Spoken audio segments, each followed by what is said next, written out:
Good afternoon, students. In network layer, today we are going to discuss about the congestion control. Okay. In this congestion control, we are going to discuss what is congestion and what are the causes for congestion and congestion control principles. And finally, we are going to discuss some congestion control algorithms. Okay. Coming to the topic, the congestion is nothing but it is a network error, nothing but a traffic in the network. This congestion may occur happens in network whenever the load is high. Okay, whenever the load is high. If the load on the network is high, then it can offend. Okay, the number of packets sent in the network is greater than the capacity of the network. The number of packets sent to the network is more than the capacity of the network. Then the number of packets in the network cannot handle the situation. That situation is called as congestion. Okay. Here the congestion control refers to the mechanism and techniques to control the congestion to keep the load below the capacity. Always the load is below the capacity. Once it is above the capacity, the congestion is occurred. Okay, the congestion control keeps always the load below the capacity of the network. Okay.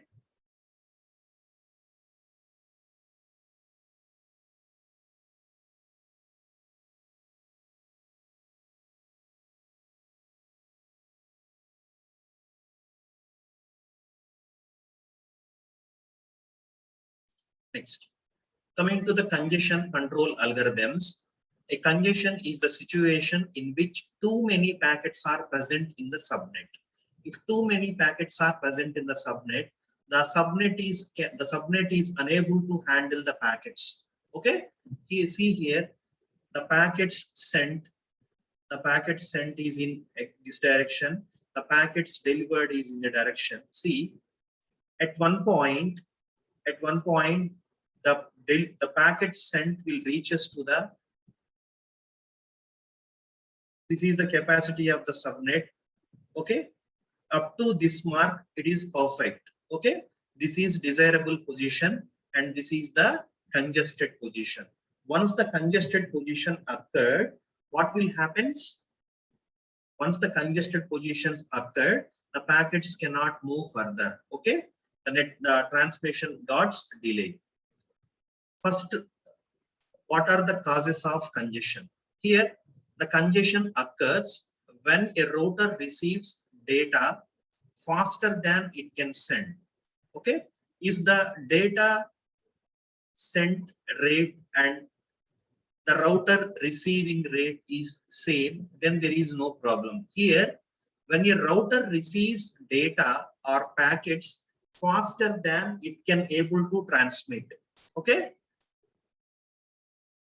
And another reasons for causing congestion are insufficient bandwidth. If we are having enough bandwidth, the packets may be transmitted in a good speed. Otherwise, it is a problem of transmitting the packet. Okay. Next one, slow host. Slow host means here some host may receive the data slow. Some host transmit the data slow. In these two cases, the congestion may happen. Next case, the data simultaneously arriving from multiple lines destined for a same outgoing line. We are having only one outgoing line. We are having several inputs. Then in that situation also the congestion may be occurred. Okay. The system is not balanced. Why? Because we are having mismatches. A transmission rate is slow in one case, insufficient bandwidth is one case, and data is continuously transmitting from multiple inputs by using only one output line. Here, the correcting the problem at one router will probably just move the bottleneck to another router. Okay. Here, congestion occurs at one congestion is occurred at a particular place. If we correct the problem at one router, okay, that will be like bottleneck to another router. Okay, just it will move from that router to next router. Okay, next. Congestion causes more congestion. See here, incoming messages must be placed in queues. Okay, see, we have two host machines. Okay, for the receiving host and sending host. For the receiving host, the incoming messages must be placed in a queue. The incoming messages must be placed in a queue. The queues have finite size. Even though some queues, the incoming messages are queued, the queues is having the finite size. Okay, sometimes the queue cannot handle the messages. In that cases, overflowing of queues will cause packets to be dropped. And long queue delays. If we are having a small queue, it will clear fast. We are having a long queue, it delays the cause of packets to be resent. Why? Because for sent packets, it needs to be arrived at the destination within a time. Otherwise, the source thought of the packet may lost during the transmission, and it will be resent again. Next, third situation, dropped packets will cause packets to be resent. Okay, here the case is simply overflowing the queue. Okay, second one is the long queue. The third one is the dropped packets will be resent. Okay, these are the three cases with respect to queues. Senders that are trying to transmit to a congested destination also become congested. See here, what they're saying is senders that are trying to transmit to a congested destination also become congested. Let's take an example. Our normal real-time example. If one route is more traffic, if we are going to some place that the destination is Guntur, that route is a very congested route. If we entered in that same route, what it will cause? It will cause more congestion. That is what they are saying. Congested destination also become congested. They must continuously resend the packets. What happens in this situation is sender is transmitting packets. The route is congested. Within a time, the sender is not receiving acknowledgements. Then what he will do? He will resend the same packet, and for the same happens for the recent packets, and he is resending again and again. That leads to more congestion. What they need to think of, if first packet is not receiving an acknowledgement, is nothing but it may be caused congestion. It may be a congestion, but the sender won't aware of that situation. What he will expect is he will expect an acknowledgement for every sent packet within a time. If the sender doesn't receive an acknowledgement, he will resend the packet. That leads to more congestion. That is what my intention to tell you. And they must continue to hold outgoing unacknowledged messages in memory. Okay. Next, congestion control versus flow control. Flow control means, so many times I told you, if you're fast sender and so slow, fast transmitter and slow receiver, okay, that will controls point to point traffic between sender and receiver. This is the responsibility of data link layer. So many times I told you the responsibility, flow control, access control, all these are responsibilities of data link layer. Example, they are saying a fast host sending to a slow host. That is nothing but fast sender and slow receiver. This is about flow control. Coming to the congestion control, controls the traffic throughout the network. only flow control deals with point to point. But here the congestion control deals with the traffic in the entire network. This is the difference between congestion control and flow control.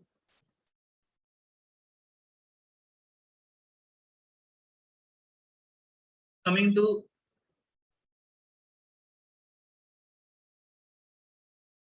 congestion control, having some mechanisms. Those are some mechanisms, some prevent the congestion. Prevention is nothing but congestion is controlled before it happens, or remove the congestion. Nothing but once the congestion is occurred, we need to remove the congestion. Okay, removing the congestion is nothing but after it happened. Preventing the congestion is nothing but we can prevent the congestion before it happens. Okay, in general, we are dividing the congestion control mechanisms into two categories. One is open loop congestion control. Second one is closed loop congestion control. First, when one part of the subnet is consisting of so many routers, right? We know the subnet is consisting of so many routers. When one part of the subnet becomes overloaded, congestion result. Okay, in the subnet, even one part of the subnet is overloaded, the congestion is occurred because the routers are receiving packets faster than they can forward them. Why? Because what is the responsibility of the router? The routers are routing the packets towards the destination. Okay, but routers forwarding speed is slow than the routers receiving.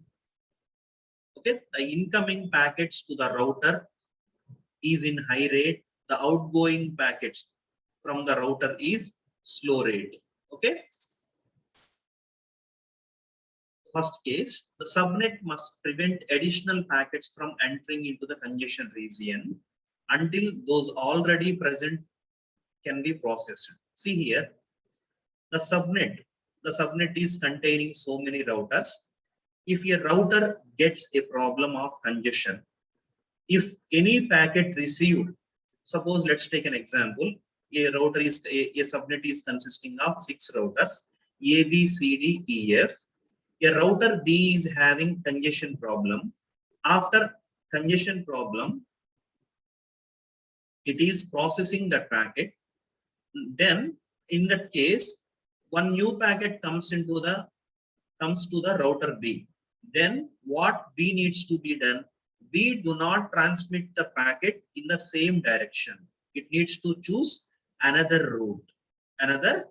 Why? Because the route is already congested. Here, the congested routes can be discarded queued packets to make room for those who are arriving. Here, the congested router, suppose a router B is congested, then whatever the packets, suppose the router B is congested, means all packets arrived to B are in a queue.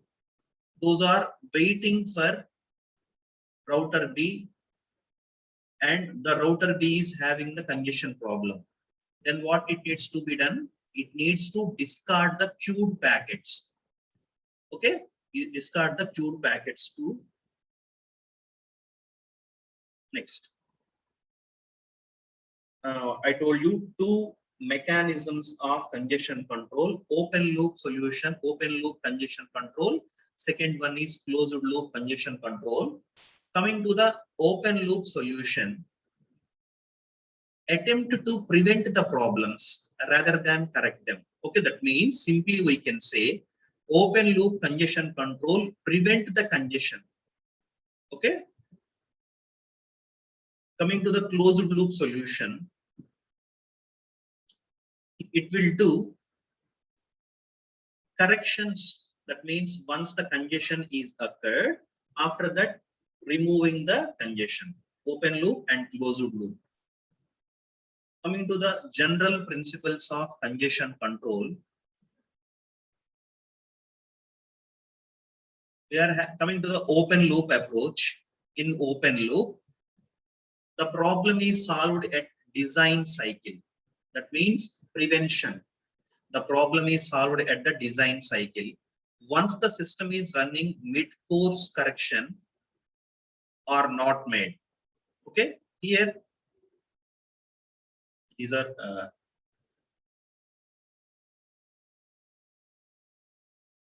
coming to the general principles of congestion control. First one, in the first approach, that is open loop approach, the problem is solved at the design cycle. That means it can prevent the congestion. Here, the tools for doing the open loop control. Okay, those are deciding when to accept the new traffic. Okay, first principle is deciding when to accept the new traffic. New traffic means new packets. Second one, deciding when to disregard packets and which ones. That means we need to decide. Suppose we have some n number of packets. In those n number of packets, we need to disregard. That means we need to eliminate, or we need not consider some packets. Okay, we can choose.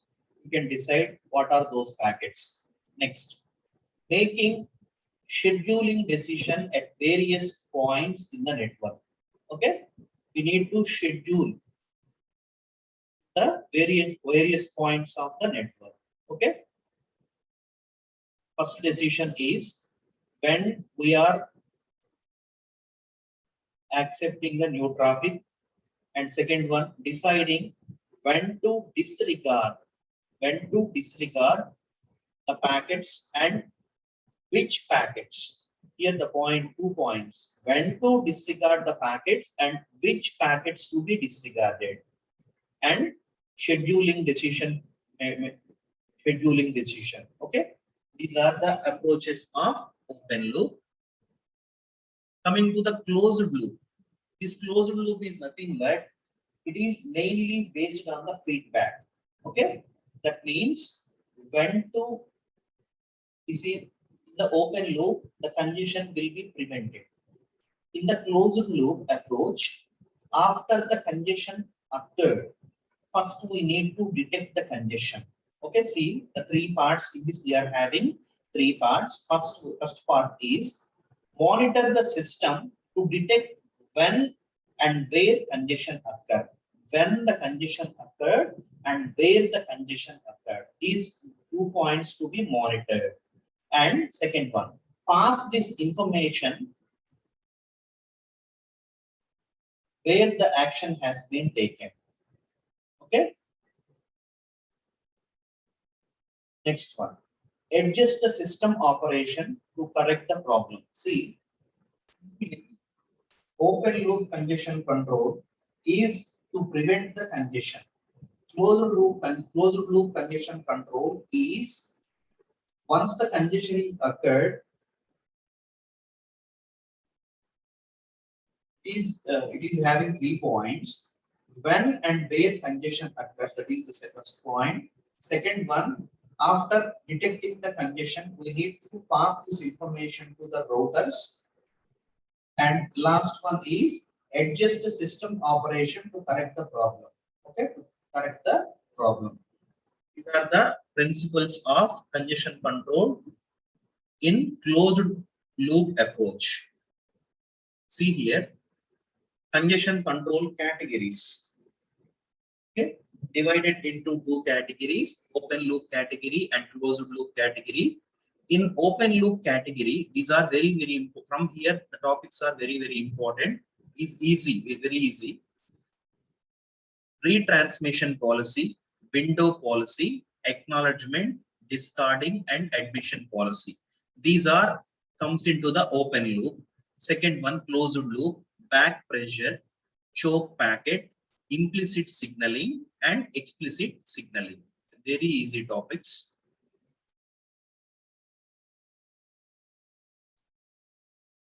Next one, what is a warning bit and what is a back pressure? Okay, a special bit, a warning bit is a special bit that will be placed in the header of the packet. Packet is consisting two fields, right? Header field and data field. This special bit is kept in the packet header is set by the router to warn the source when the congestion is detected. Okay. Here you can simply imagine back pressure. This warning will be given to the source. Suppose you are source, I am destination. Okay, I am a router. You are source, I am a router. In the subnet, several routers are there. I am one router. You are source.